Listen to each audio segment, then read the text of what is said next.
Pastaj prej arsyeve që nuk shërohen plagët është për shkak se nuk kërkohet shërim nga Allahu.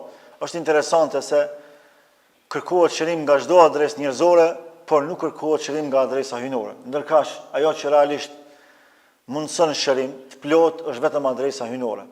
Allahu tregon se ky Kur'an është këshill, ky Kur'an është shërim, ky Kur'an është udhëzim, ky Kur'an është rahmet, është mëshirë. Thot Allahu në Kur'an: "Ya ayyuhan nas qad ja'atkum maw'izatun min rabbikum wa shifaa'un lima fi as-sudur."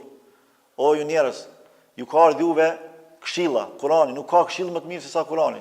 Çfarëdo problemi që të kesh, nuk mund ta zgjidhësh më mirë se sa me fjalët e Allahut dhe se sa me modelin praktik të Rasulullahut sallallahu alaihi wasallam.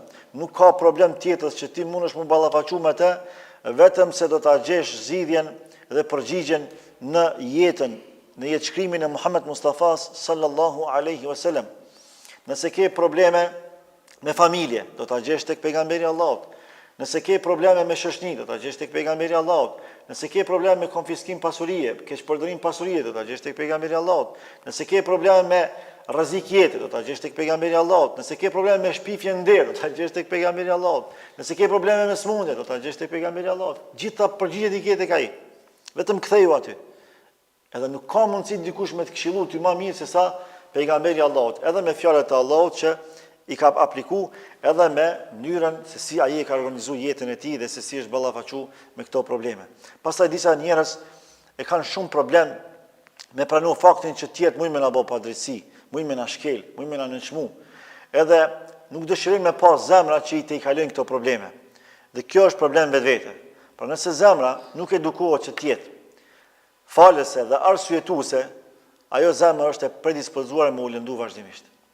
Prandaj Allahu në Kur'an i lavdëron ata që falin dhe arsyetojnë. Wal ya'fu wal yasfahu ala tuhibbuna an yaghfira Allahu lakum. Le të falin dhe le të arsyetojnë, le të i kalojnë. A nuk dëshironi që Allah ju më ju fal?